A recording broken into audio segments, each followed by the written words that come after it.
Welcome to No Question About That. This is an emergency pod. Ruben Amorim fired into the sun by Manchester United.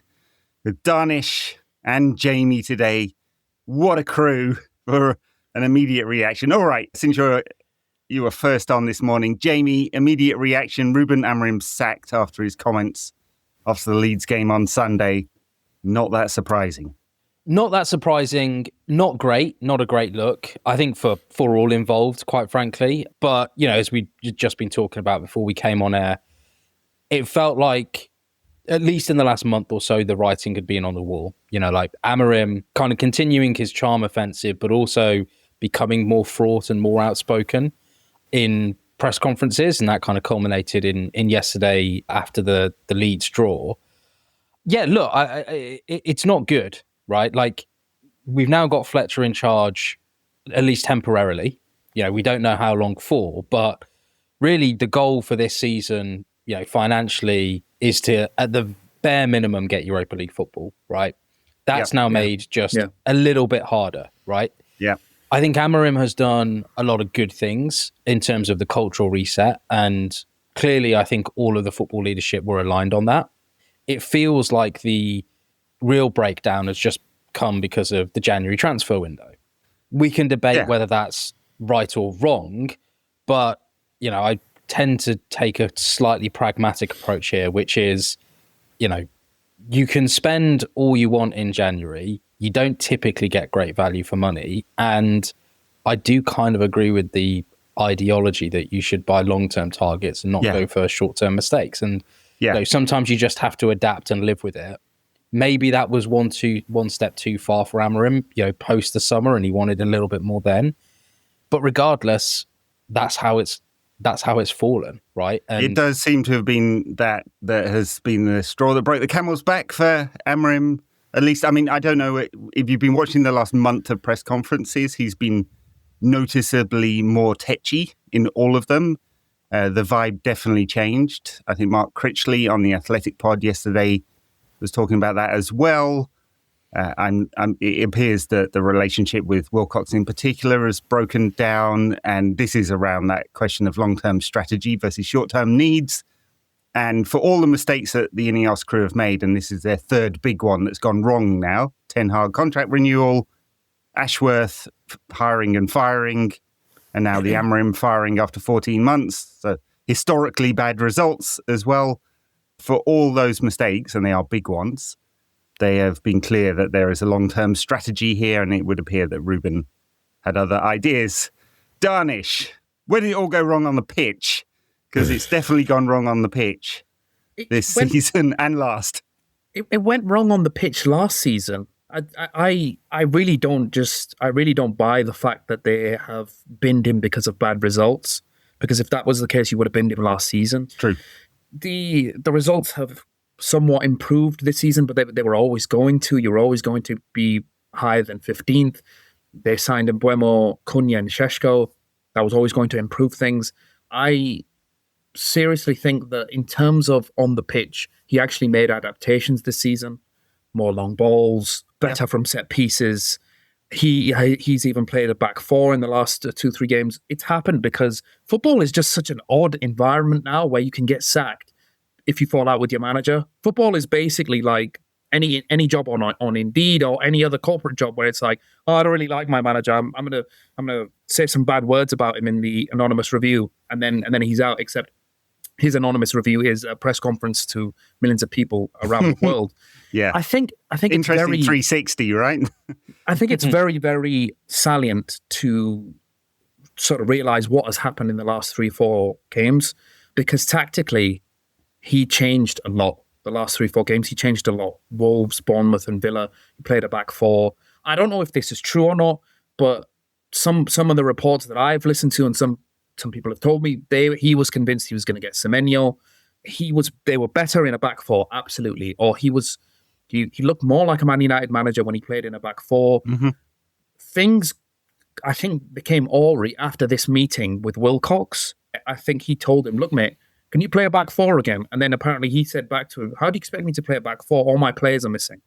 It all just feels very pertinent. And it feels like in the last month or so, things have become really awry. that press conference as well. Look at what managers do in press conferences when they want to be heard, right? They're like politicians as well. It's the last thing as well. Nobody asked him about it's nothing to do with the hierarchy at the end. He made that statement right at the end and then walked off. Pre-planned. It's like an angry kid when he's like, when you tell him you're not going to get the candy in the sweet store, and he's like, well, I'm pissed and I'm going to tell everybody I'm pissed.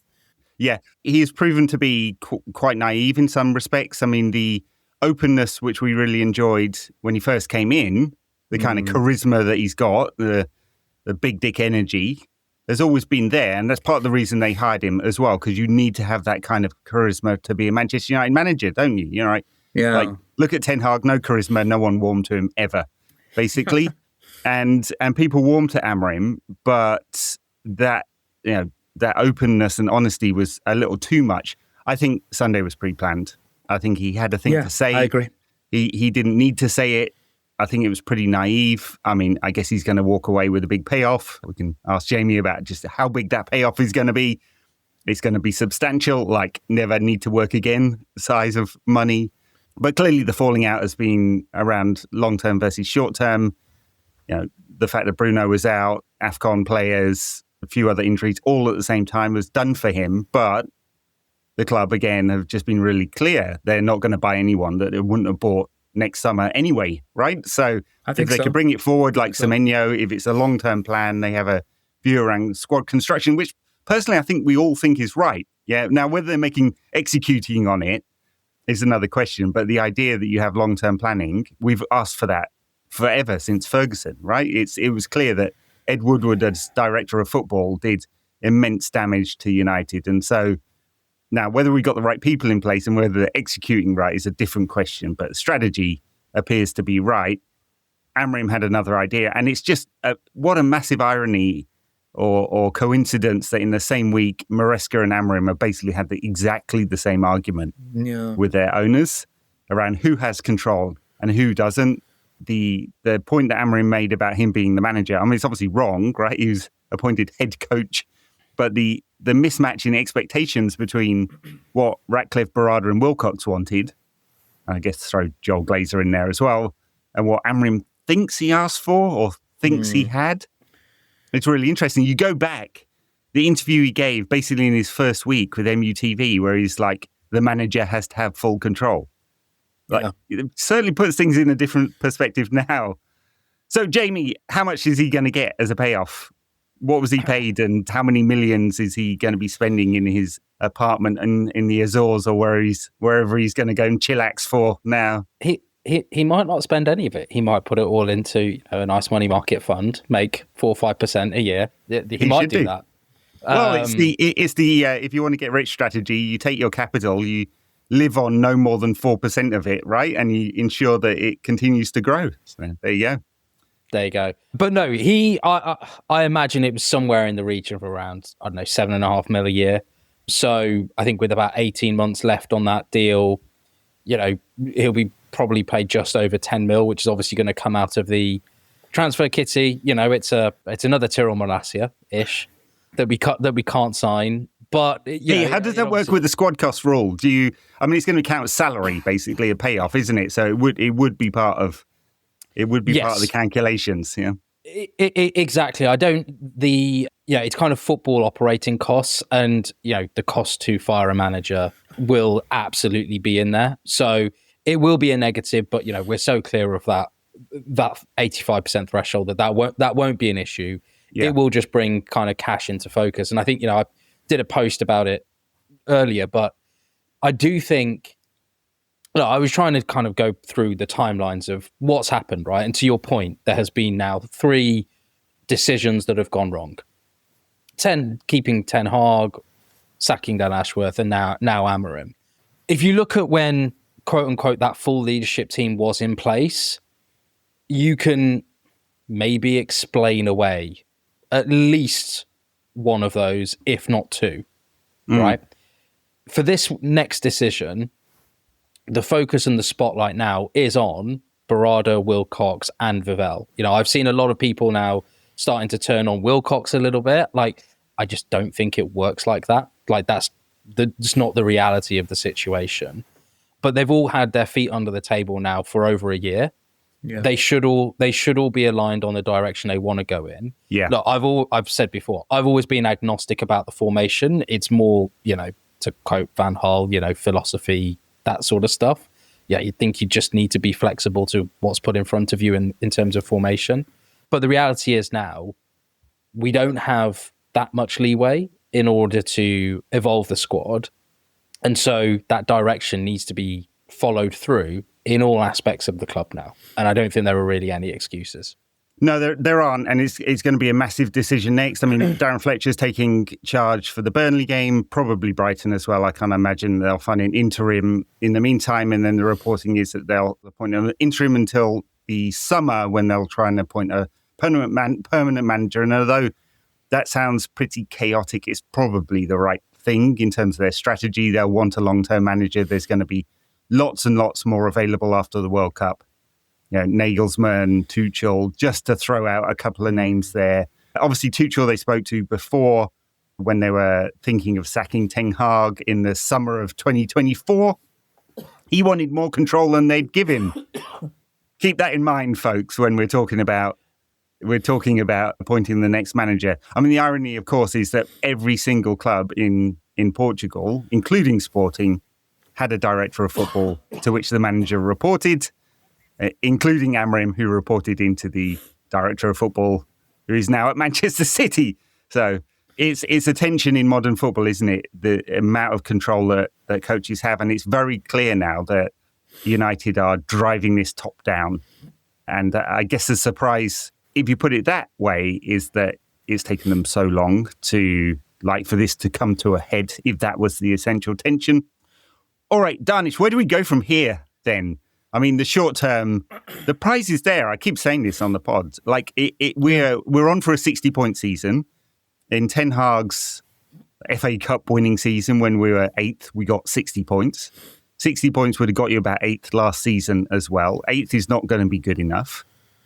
But 8th, 60 points this year might get you 5th or 4th, which is like, it's either about the standard of the Premier League or the competitiveness of the Premier League that's open enough. So where do we go from here? The next guy, Darren Fletcher, will presumably play 4 at the back and just he plays 4-3-3 for the 18s. So let's imagine he does that. But imagine the vibes on Twitter if he rolls out a back 3 on Wednesday. Man, the meltdown will be historically fascinating to watch. So what's he going to do for the next few games, Darren Fletcher, and how is he going to get short-term results? Because that's everything right now, isn't it?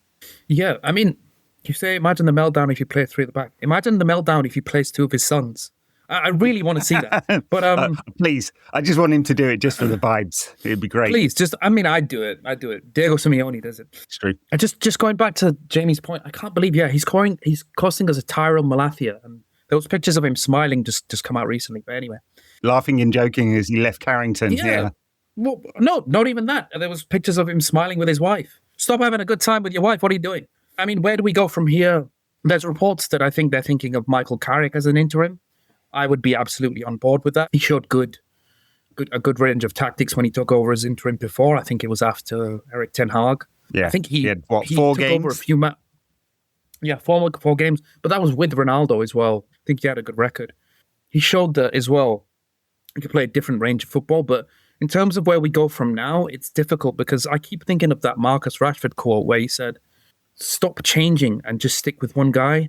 Like I know that Amorim got rid of Rashford, but in my head I was thinking, well, a lot of the players this season they're playing a lot better under him, and like the top four race is always a mid-off, but we're in the mid-off this season, so we've got absences as well. So I don't know. We do need short-term results now. Whether he gets rid of the back 3, Fletcher, or gets a back 4 again, remains to be seen. But it's just literally get a good result against Burnley and then see who comes back after that. Because Leeds, Burnley, and Wolves, I always thought if you can just I don't care how you get results in these 3 games, just get them and then move past it. Yeah. But now we're sat here with 2 points. The Wolves game is really like a big sticking point now, because if you had won that come hell or high water, it would have been okay going into Burnley. In terms of how you get short-term results now, stick to what was working under Amorim this season. Long balls, set pieces. I would go to a back 4 again because they were getting a lot more space with that. and rely on Cunha as well. And then, I don't know, wait till Diallo and Mbeumo come back and see how fit Fernandes is, because it's might be kind back of for Burnley, Fernandes, by the sounds of it. It's kind of a precarious place to leave them in, because there's so many absences. Because I know we're going past, there's going to be loads of hullabaloo today about Amorim leaving and who's going to be the interim. But when the match starts against Burnley, we're still going to have 6 or 7 players out. So I think literally just take it game by game, go back to a back four again. Hopefully Casemiro scores from set pieces and try and be a little bit pragmatic and dig results out.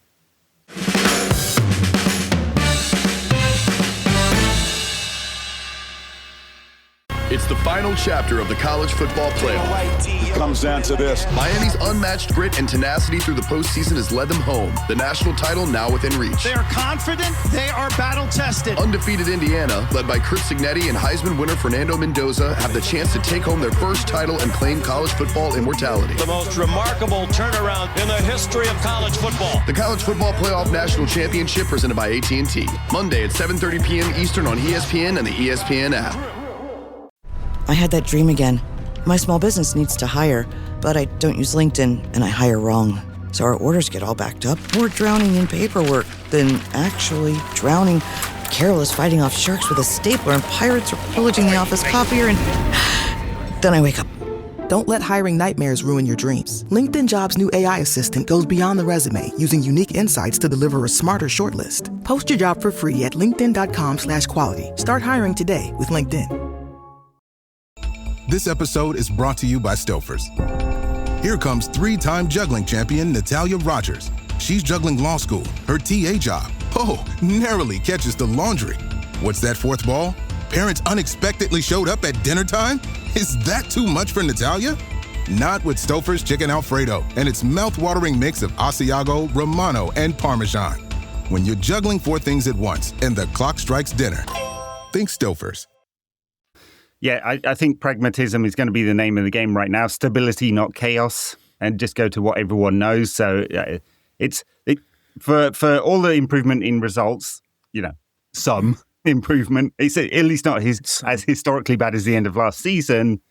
The frustrations really deeply began to build in the last few games, didn't they? Especially the Wolves one. I think that feels like a real turning point, because they were so positive for the first half against Newcastle. Obviously, the second half was difficult, in which he reverted to type. But that after the positivity of both the performance against Villa and that first half against Newcastle, to revert back to a 3-4-3 and then say we did it because Wolves also played 3 at the back and we had to match their shape, that would have been a breaking point for many people. I mean, obviously, Grimsby was a breaking point for many people, and many, many people have still not forgiven him for the Europa League final and just how pathetic United were in that final. So, for all the improvement, there's still much criticism that you can point at, in terms of like Amorim's performances. And the one thing he's never solved is really the ability to actually build up, right? So the success in driving a lot of XG this season has mostly come from those direct balls, right? Get it into the players we've signed, and Mbeumo, Cunha, whose performance levels have been pretty high this season, right? Both of them. Sesko, a mixed bag, but get it into those better players and let them do those. Their thing has worked. And that has been enough to keep United in the shout for European places. Short term, Fletcher's not going to do anything different on the build-up. He's just going to go to the basics, probably pick a formation that everyone understands, profile the players correctly, which Amorim refused to do, have them in their right spots, whoever's available. Although it does sound like Mount's been training for a week now, so it sounds like he'll be back. Bruno apparently is itching to get back. There's a risk there, of course, that he twangs the hamstring again. But whoever comes in for these next few games is going to have a slightly better looking squad. And from the end of January onwards, fingers crossed, we'll pretty much have a full squad. So the interim manager just has a real opportunity to achieve something with this squad still. Where do you think, both of you, either of you, where do you think Amorim's going to go down in the kind of annals of Manchester United manager history, or at least post-Ferguson? Is this the worst one? Is he like, I mean, results-wise, he is, yeah? I mean, the long-term thinking about him, where do we think we're going to end up on him as a coach manager? I think he's the worst of the lot. I don't think that there can be an argument made for anybody to disagree with that, because this club should never, ever, ever, I don't care what season it is, I don't care what the circumstances is, this club should never have lost as many games as they did last season. He's benefited from that because everybody this season has looked at the improvements and gone, yeah, but they're better than last season. It's not difficult. That was never going to be hard. It's a false benchmark in many ways, right? That was never going to be hard. This club, football is 70% money. This club, without Champions League money, without needing to be high in the Premier League, is making the second most amount in the world behind Real Madrid. This club used to sack managers when they weren't competing for the title, and rightfully so. He dropped standards to such a level last season. And then on top of that, we were all doing this Stockholm Syndrome thing of, well, I'm sick and tired of changing managers. Newsflash to the people who hate that, if a manager is bad, you change it. But to answer your question, he absolutely goes down in the worst in history. The only decent period that I can think of with him was some of those Europa League comebacks. But then we were losing in the league every week. So it's just, I don't remember a sweet spot that we had with Amorim, really. No, I can't actually. I mean, honestly, I'm not being hyperbolic. I don't think there's a 90-minute performance in his 62 games in charge that we've performed for the full 90. I mean, Everton, his second game in charge. Liverpool was very specific. They executed on a plan. Apart from that, just almost any. Jamie, can you defend him? Got any arguments to defend him, or say, give us a reason why we shouldn't have sacked him? Are we defining him as the worst manager or the worst coach? Just to be I mean, fair enough, because now the blame has to be spread around. If he's a coach, not a manager, you spread the blame around to everyone. Like squad construction, the finances, the strategy. Yeah, him and his team. I don't know whether it's a defense, but to offer some kind of like pros and cons, right? Like the cons are all very, very clear in terms of the results on the pitch. What did he do well? Well, he was strong enough, and again, this might be also with the help of the football leadership, to start to enact change in terms of the culture. And, he made that comment about, I might not be succeeding on the pitch, but I'm definitely succeeding off the pitch. It does actually feel like that's the case. Like, what's different now versus the last 9 managers? Like, the squad hasn't at any point thrown in the towel, right? Like, I don't think we can say that. There's been times when, okay, they've not been as on the front foot and they've not necessarily applied themselves in terms of from an attacking intent perspective, but the effort has maintained it. So I don't think, I think that should go for him. But again, equally, if we're going to spread the blame, we should also spread the credit, because I think that's not just him. Sir Jim himself has said he agreed with those decisions. But look, I think the reality, alluded to it before, football is a very fast-moving industry, right? You can have the best strategy, but for many factors outside of your control, you might not be able to execute it. Therefore, you have to adapt. Aston Villa, the prime example of that this season. I thought they were going to have a terrible season, and look, the stats kind of say that they are well above where they are, but Emery's adapted, right? He adapted his ideologies, he's had more physical players in, yada, yada, yada. So, look, I don't think it's a case of, for me, trying to justify it or, come to his defense. I think it's just regrettable that he's kind of done this to himself. Yeah, the stubbornness. It didn't actually need to happen.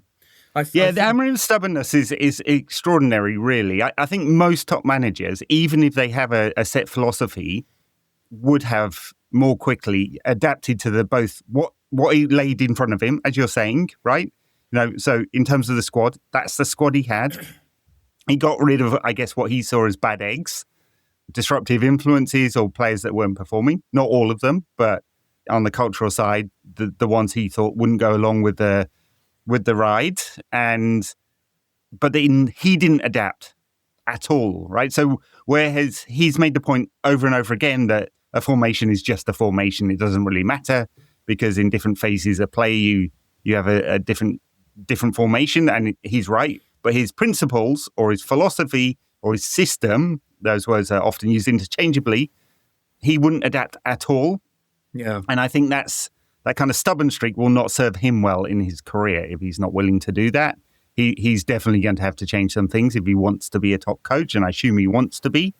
And I wonder whether he'll be introspective after this or not, because right now emotions are running high. And I wonder whether in a few months' time he'll think, yeah, I didn't actually get all of that right. But that introspection, that has to come, if we're spreading the blame, that has to come from the top as well. So, Sir Jim, who's now very much in charge of operations at the club, is going to have to ask himself, why has this third big decision gone wrong? Omar Barada, is he the real CEO? Reports that actually came last week that Sir Jim was going to step back a bit, which is right. He's a chemicals billionaire, not a football expert. Omar Barada, the CEO, is he going to step forward and be accountable for what's gone wrong as well? Because it's been very noticeable that him and Wilcox have been bloody quiet in the press and let Amorim take it all on. I mean, that's normal, right? Wilcox now, who has a lot of power at the club, who didn't make the decision to hire Amorim. In fact, it sounds like he was against it. Like, what power does he have now to appoint the next guy? And obviously critically important. So a lot of blame to spread around, but they have to get the next bit absolutely right, don't they? Yeah. I'm also sorry, Dharnish. I'm also not. I've seen this kind of doing the rounds. I'm not sure I buy the fact that they've been completely silent, quite frankly. Compared to other footballing leadership across the Premier League, I actually do think they've spoken a reasonable amount. We've heard a couple of interviews, actually probably at least 3 that I can recall from Barada. Wilcox did a long one with MUTV or the official pod, didn't he? And Barada at the stadium launch talked a little bit. Exactly. So, look, that, in my eyes, is way more than I see from most other football club CEOs or sporting directors. Look, except for Perez at Real Madrid, who's in the press every bloody day. He's on TV every week. Every day. It's just amazing. So, but I do think you are right. They need to get this one right. And look, they've probably bought themselves a bit of time with how they structured it. Look, I think part of that is just the nature of the beast, because this clearly wasn't planned, or with, weeks and months of, foresight ahead of it. But yeah, look, I would love to hear more from them, but equally, there is you don't need to hear from them every week or even every month, right? You need to hear from them maybe 2-3 times a year. Well, we've heard with the P45 that was a fairly emphatic response to Ruben's challenge on Sunday. Yeah, exactly. Sorry, Dharnish, and I cut you off before I jumped into that. No worries. I mean, I think they have spoken. I know who they are. That's good enough for a sporting director or a CEO.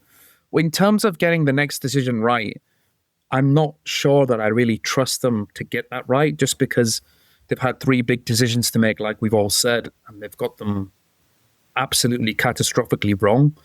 I think that whilst he absolutely deserves to get sacked, now I'm kind of thinking, okay, but what's next? Because number one, the manager market is way for thin. Everybody is in a job right now.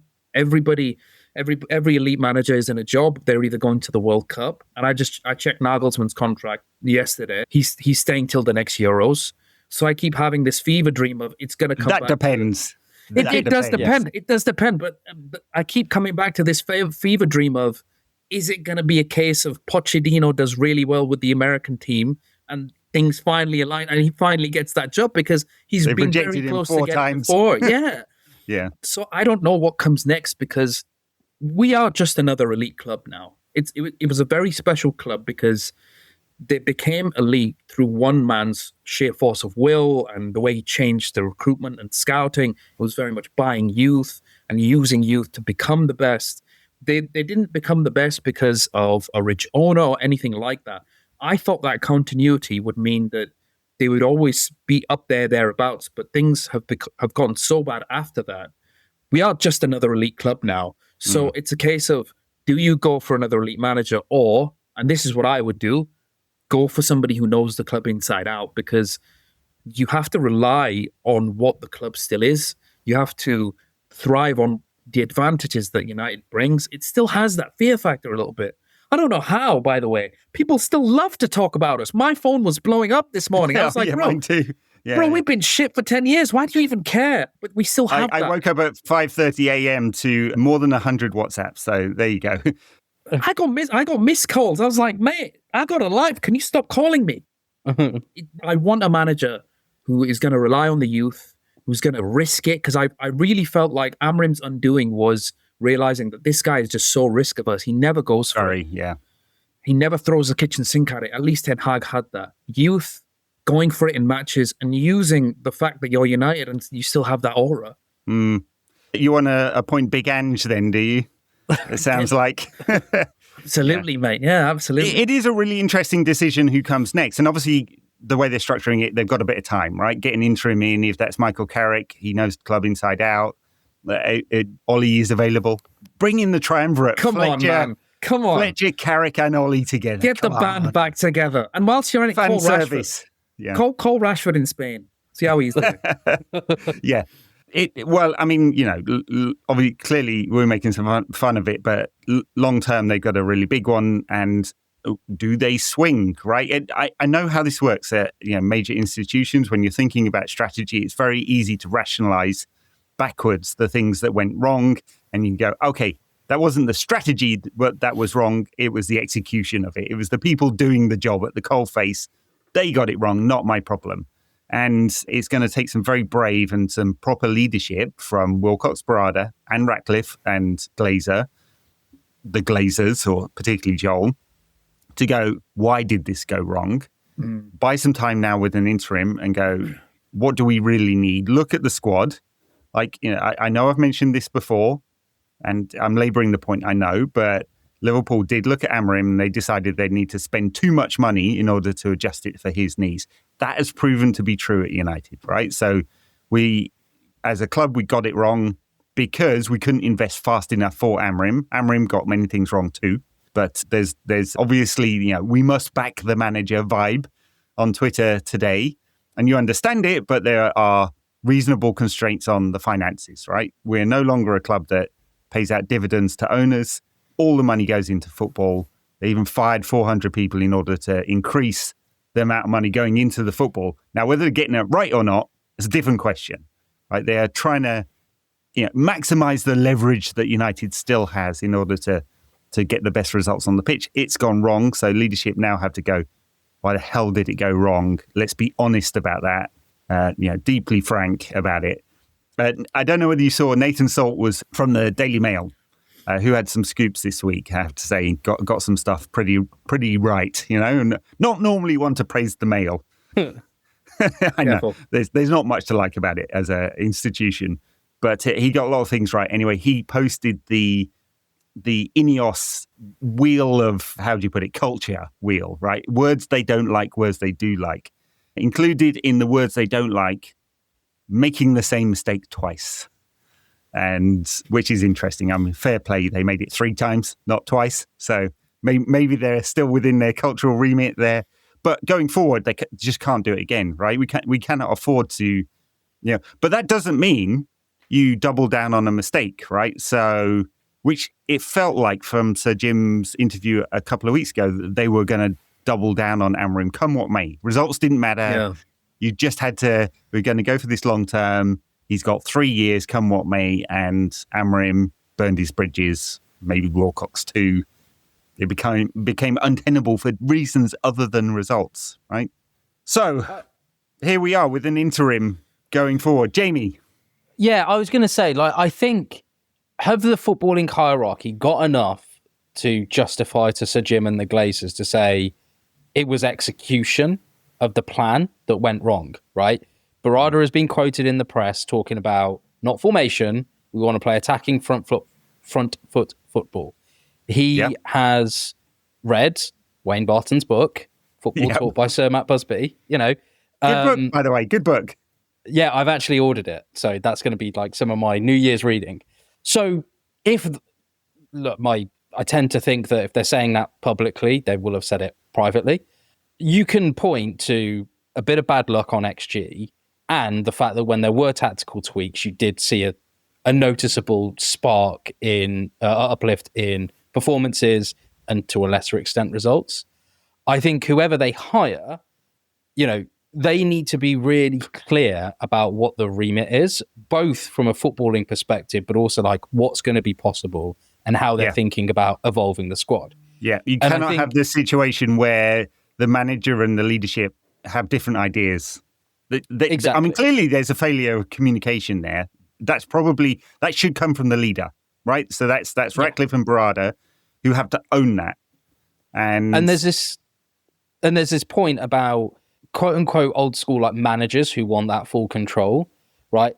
A lot of those gentlemen now that want those types of roles, I did a quick look as to like, okay, what are they doing at the moment?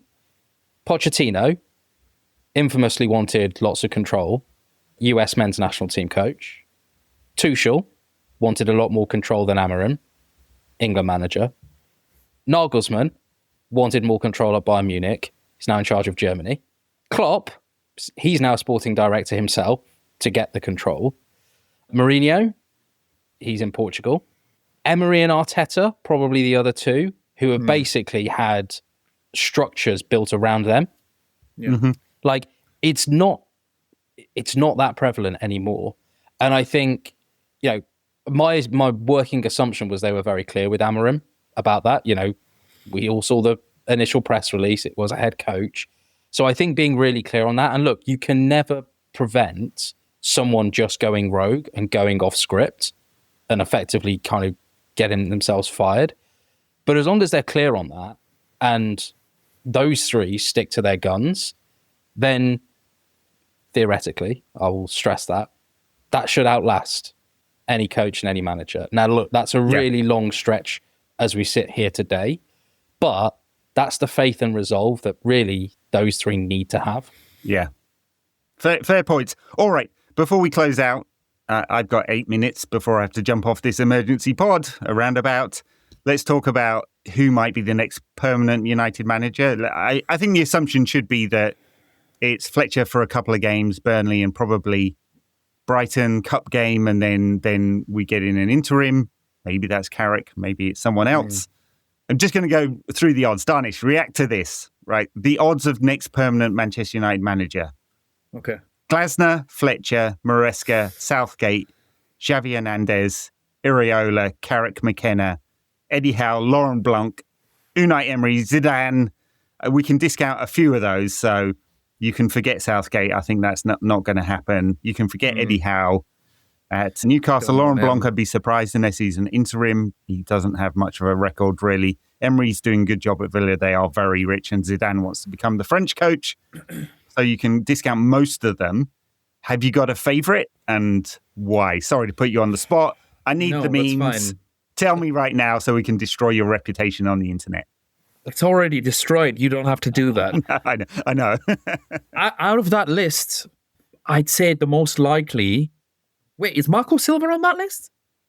Funnily enough, I don't see him, which is interesting because, he's down at 20 to 1. 20 to 1. Put me down for a fiver. I'm fiver on Marco Silva, 20 to 1 odds. I'm going to be a rich man. Only because to be fair, he's done a pretty good job at Fulham, to be fair. But he's been considered... Back, doesn't he? He does sometimes, No. Does he? Calvin Bassey. I mean, I think he's been considered before, Marco Silva. I think they might go down. Talk to him? I don't know whether they talked to him in the last round. I think somebody might have had a word with him. Maybe Marco Silva, maybe Glasner, just because they're going down of the Prem proven route. Glasner, because he... personality, do you think it would fit? Because he's very forthright. And Marco Silva... I'm not worried about the three at the back because he said at Palace he only played that because it suited the squad. And he'd actually the first time he'd ever played three at the back. So do you think his personality would fit? Yeah, I think it would, because I also I'm a tactics guy. The personality would fit because I go back to what Palace were before. He was very close to getting sacked, by the way, at Palace. He was very close. He made adaptations mid-season. He changed his midfield 2 into a midfield 3, and now I think they're one of the best teams in the league. You look at what he's done at Palace. It's been immense success. They've won a trophy. They're in Europe. And I can't get past it. They've clearly changed. Ineos have changed whatever plan they had at the start in terms of recruitment as well. And they're going for Prem-proven things. Glasner's cut and dry, and he'd be available in the summer. Likely. Yeah. Hasn't signed that contract yet. I would be very surprised if they didn't make an approach for it. But I keep having fever dreams of who will actually be available in the summer. And I keep thinking a certain manager in Italy who throws a strop at every single job he's at. Oh dear. will throw a strop in the summer and be like, I'm available. And he resides in Naples. And look, if Antonio Conte is available in the summer, I will give the top of my pinky finger to see him at Man United. I would love to see him at Man United. He will be leaving Napoli. They will not be able to spend that much money. He will be leaving them pretty quickly, I reckon. Yeah, Conte scares me just because of the requirement for total control always, right? And the whether the clash would come with the leadership over that, right? Would he be willing to work with Wilcox? Because Conte's a bigger personality, but he'd be reporting to Wilcox. So that scares me a little bit, the mismatch. I mean, obviously in terms of his results and his record, it's unmatched, right? You can't argue that he always gets results wherever he goes. The football's a little prosaic sometimes, but it's same in a kind of Tuchel vibe, really. Just sometimes a bit safe, but not overly negative. I think you can, from the list I was looking at there, you can discount Fletcher. He just doesn't have the experience. Maybe. He's doing this interim. I think he's high in the odds just because maybe he gets good results. Maybe we get a couple of good results. They can't get their interim. He gets the season. They do an Ollie, but I'd be really surprised. Maresca has just fallen out with Chelsea for exactly the same reasons as Amorim. Would they take a risk? They'd have to be so clear. Southgate, I think, is on an extended sabbatical and is not the personality United fans. They could slot in Xavi right now. Yeah. He's available. I could he did a good job at Barcelona in incredibly difficult circumstances. He plays a 4-2-3-1. He likes positive attacking football. He knows big clubs. He might be a small man, but he has a big personality.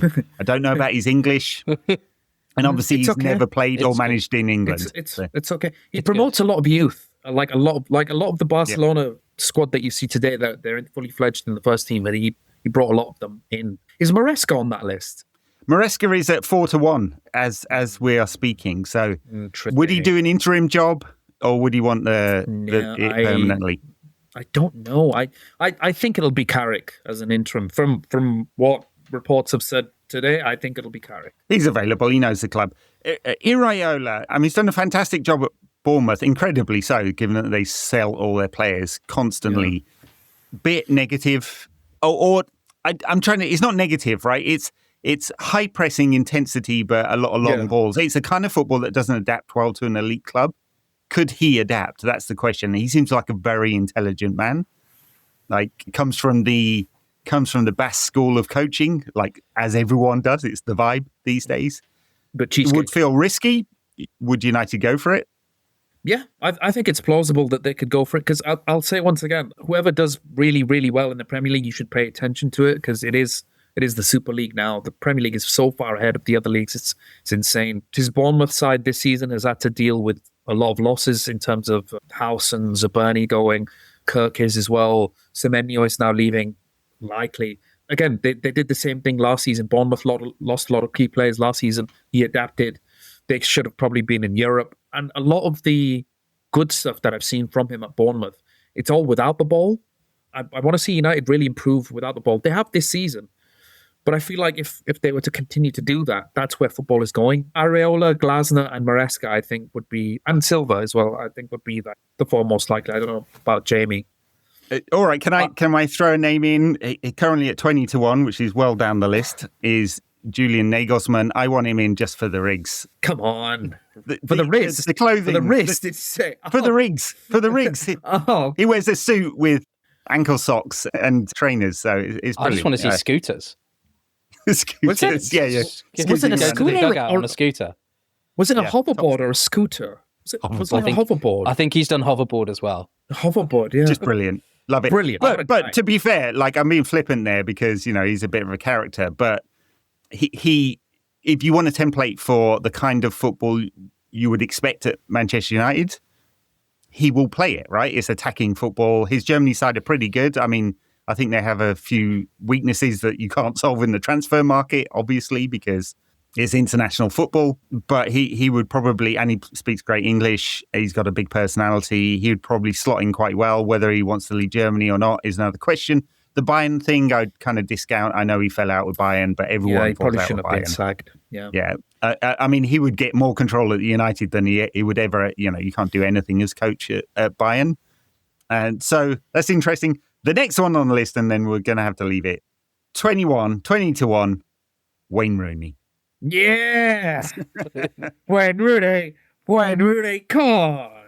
Oh, you can imagine Old Trafford would go absolutely wild at that. Vibes again. Derby, Plymouth, Give us the legend card. Birmingham, DC United. I don't know. I think he's a pundit now, not a football manager. All right, we're going to have to leave it there.